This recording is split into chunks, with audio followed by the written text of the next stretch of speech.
세간에서 나돌았던 의혹이라든지 이런 것들은 대부분 유언비어들이 많지만요.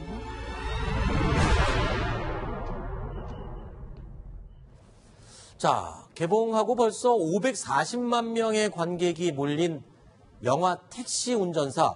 흥행 꽃길인 것 같은데 난데없이 장애물이 생겼습니다. 완전히 날조됐다. 전두환 전 대통령 측이요. 영화에 제재를 걸었습니다. 뭐가 날조됐다는 건지 좀 궁금한데요. 김태현 변호사, 뭡니까? 그러니까 전두환 전 대통령 측에서는 뭐가 날조됐다고 얘기해요? 일단 민정기 전 비서관의 얘기를 들어보겠습니다. 이런 얘기를 하는 겁니다. 당시 계엄군들이 조준 사격한 일이 없다. 그러니까 쉬고 있는 계엄군들을 덮치니까 쉬다가 벌떡 일어나서 자위 차원에서 사격을 한 것이다라는 거예요. 그러니까 큰 틀에서 봤을 때는 사격이 어떻게 보면 이 시위를 진압하기 위한 자위권 측면에서 했던 정당한 행위라는 게 하나 있는 것이고, 그리고 좀 구체적으로 디테일한 면으로 들어가면 조준 사격을 한 적은 없다. 네. 크게 이 두 가지 정도를 지금 영화가 잘못됐다고 민정기 전 비서관이 얘기를 하고 있는 겁니다. 자, 그래서요, 민정기 전 청와대 비서관에게 저희 채널A가 직접 전화를 걸어봤습니다. 이런 답이 들어왔습니다. 들어보시죠. 광주 사태 당시에 벌어진 상황은 그 사건으로서는 엄연히 무력 폭동 아닙니까? 계엄군이 시위대를 공격하기 전에 먼저 계엄군이 그 당시 공수부대원들이 공격을 받았거든요. 공수부대원들은 그냥 부동 자세로 이렇게 서 있는데 그 사람들을 향해서 그냥 돌로 막 그냥 투속 공격을 해가지고 거기서 막 얼굴이 피투성이가 되고 그러지 않았습니까? 거기서도 이제 계엄군이 차에 깔려 죽기도 하고, 계엄군이 차량 돌진 공격을 가만히 앉아서 당해야 됩니까? 자, 계엄군들의 발표가 정당방위였다. 지금 이런 요점으로 얘기를 하고 있는데 실제로 대법원의 판단은 달랐죠? 네, 그 대법원에서는 그 시위 진압 행위가 정당행위, 정당방위에 해당되는지 아닌지 판단을 했습니다. 네. 그 과정에서 이제 귀중한 생명을 희생해서라도 시급하게 재진압해서 과연 무력을 사용했어야 되느냐. 네. 거기서 정당행위, 정당방위 인정되지 않는다는 판단이 있었습니다. 네. 저 부분 아까 민정기 비서관을 전화해서 했던 얘기들을 당시에 이제 재판 과정에서도 전두환 노태우 전 대통령 측에서 주장했던 거예요. 네. 이거는 우리가 시위를 막으로 그냥 정당한 행위다. 공권력의 정당한 행사라는 얘기를 한 겁니다. 네. 그런데 대법원을 배척을 한 거거든요. 네네. 여러 가지 이유가 있겠지만 선후의 문제인데 가장 중요한 건 지금 민정기 전 비서관 얘기하는 거는 우리는 그냥 서 있었는데 네. 시위들에 돌을 던지고 그러니까 공수부대에 돌 맞다가 살아야 되니까 진압을 위해서 어쩔 수 진압을 한 없었다. 거고 그러다 보니까 발표를 한 이 얘기인데 네. 대법원 판단은 달랐던 거죠. 네. 처음부터 이 공수부대를 시위가 조금 격화되면 그걸 진압하기 위해서 공수부대를 투입해서 확 진압할 계획을 가지고 있었고 네. 그리고 공수부대가 먼저 과잉 진압을 하니까 시위대들도 저항권 차원에서 좀 그렇죠. 방어를 했던 거고 그러고 나서 누구죠? 이 공수부대가 사격을 한 것이기 때문에 그렇기 때문에 어떻게 보면 선후의 문제에 있어서 방어권 차원이라기보다는 과잉 진압의 차원에서 발표를 했다. 이렇게 대법원이 본 겁니다. 그러니까 저 민정기 전 비서관의 얘기는 예전에 90년대 후반에 재판 과정에서 주장했던 건데 네. 대법원이 최종적으로 받아들이지 않았던 거죠. 네, 80년대 대학 다닌 분들은 아마 다 아실 거예요. 네. 힌즈베터가 찍은 그리고 외신에 보도하고 독일 언론에서 보도했던 영상을 당시에는 대학생들이 돌려봤어요. 네. 그거 보는 것 자체도 사실 불법이었다 그래서 단속하러 다니는데 몰래 골방 같은 데 처박혀서 보던 그런 기억이 저도 나는데요. 네. 그 당시 힌즈베터가 찍었던 영상을 본 분들이라면 저런 얘기를 절대 할 수 없을 거라고 저는 생각합니다.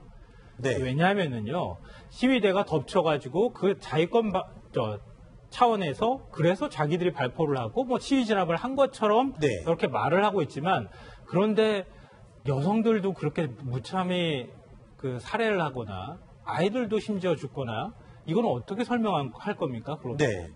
그런데 제가 궁금한 게요. 민정기 전 수석한테 물어봤습니다. 이렇게 주장을 하길래 영화를 봤습니까? 그랬더니 아직 영화를 못 봤답니다. 이 해당 영화를 보지도 않고 어떻게 이렇게 이견과 문제를 제기하는지 이 부분은 좀 이해가 안 되는 거거든요. 그렇죠. 이런 정도의 문제 제기를 하려면 기본적으로 영화는 보고 나서 얘기를 그렇죠. 해야죠. 근데 이제 민정기 전 비서관의 이런 얘기들이 오히려 아마 영화가 흥행하는 데는 더 도움이 될 겁니다. 아하. 많은 사람들이 이제 가게 될 거고, 지금 이제 국민의당 같은 경우에 광주 진상 그 특별법을 발의를 해놓고 있는 상황이라 아마 가을 정기국회 때 이 법을 반드시 통과시켜야 되겠다라는 국회의원들이 더 늘어날 것이기 때문에 오히려 정말 민정기 전 비서관의 발언은 스스로를 더 늪에 빠뜨리는 것이다. 뭐 이렇게 보여지고, 기본적으로 일단 공수부대를 투입한 것 자체가 공수부대면 뭐 최정예 부대 아니겠습니까? 네. 부대를 거기에 투입했다. 그 자체가 벌써 강한 어떤 이 폭압적인 진압을 뭐 목적에 둔 것이고, 그러다 보니까 이제 저항이 세지고, 저항이 세지면 그것을 또 누르기 위해서 발포를 하게 되고, 이런 과정을 밟았다로 이미 대법원이 그렇게 얘기를 했거든요. 네. 민 전 비서관의 주장은 말 그대로 그냥 주장에 불과한 것이죠. 그럼에도 불구하고 5.18 민주화 운동을 대하는 전두환 전 대통령의 자세는 애시당초 처음부터 지금까지 부정과 부인 그 자체였습니다. 지난 1995년 12월 2일 전두환 전 대통령이 연희동 골목에서 골목 성명을 발표했었죠. 그 영상 다시 한번 보고 이야기 이어가 보겠습니다.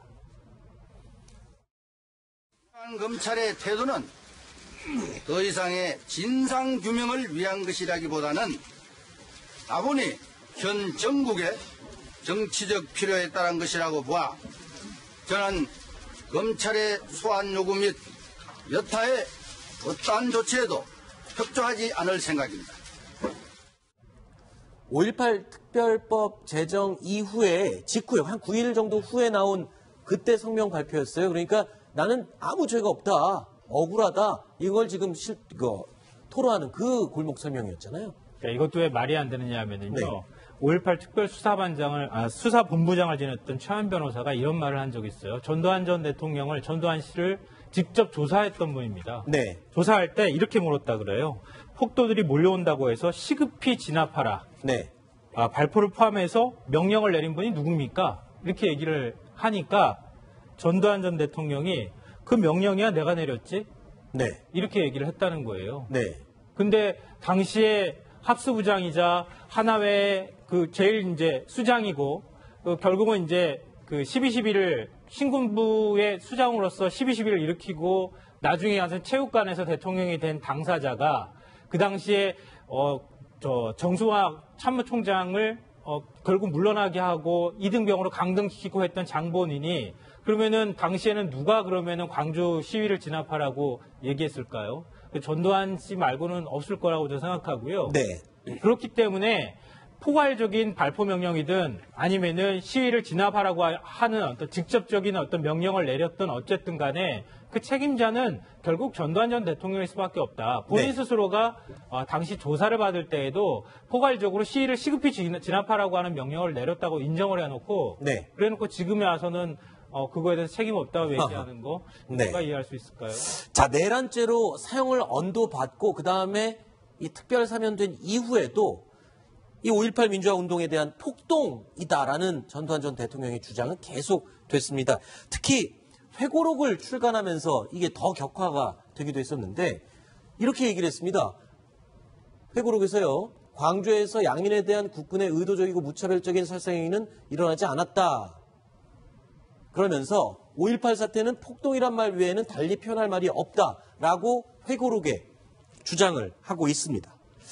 자, 그런데 이 회고록이 금지된 이유가 있었죠. 그 이유가 바로 이 서술이 바뀌었기 때문입니다. 회고록에서는요, 5.18 광주 민주화 운동에 참가한 600명의 시위대가 북한에서 내려온 특수군이다라고 전두환 회고록에 주장을 했습니다. 그래 놓고선요, 2016년 지난해 6월 신동아에 이런 얘기를 했습니다. 기자가 물어봤습니다. 5.18 당시 보안사령관으로서 북한군 침투 정보 보고를 받았나? 전혀? 난 오늘 처음 듣는데. 그러니까 오늘 바른정당 하태경 의원이 재밌는 얘기를 했던데, 과연 저 회고록 쓴 사람이 전두환 씨 맞습니까? 저도 그 생각이 들더라고요. 회고록을 과연 누가 썼나? 그러니까 불과 1년 전에 인터뷰했던 내용과 본인이 회고록에 기록한 내용과 내용 자체가 좀 완전히 180도 다르니까 과연 이걸 전두환 전 대통령이 썼나? 누가 다른 사람이 쓰고 이름을 빌린 거 아니냐라는 식으로 이제 비꼬는 듯한 그런 논평을 냈습니다. 네. 전두환 전 대통령 측은요, 이 택시 운전사 영화뿐만 아니라 화려한 휴가라는 과거 영화 때도 이의를 제기했고요. 드라마 모래시계에도 불편한 심정을 드러내기도 했습니다. 글쎄요, 좀 가만히 있으면 될 것 같은데 자꾸 이렇게 이의를 제기하고 입장을 발표하고 이게 더 안 좋은 거 아닙니까? 본인의 이미지를 위해서는. 그러니까 거의 때가 됐기 때문이다. 이렇게 얘기할 수밖에 없는데요. 네. 지금 올해로 87세죠. 네네. 건강도 좋지 않죠. 그리고 이순자 씨가 전 전 대통령의 어떤 말을 전한 바가 있잖아요. 네네.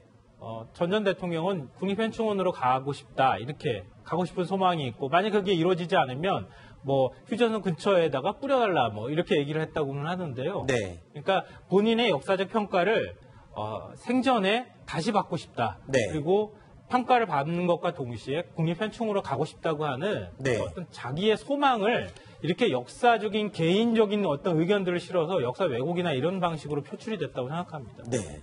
어떤 사람이든 어떤 인물이든 공과 과가 있지요. 근데 그 과에 대해서 뭔가 덮으려는 그런 집착의 모습이 혹시 보이지는 않는지 그런 생각이 듭니다. 자, 9가지 소식 살펴봤고요. 이제 10번째 소식 저희가 준비해놨습니다.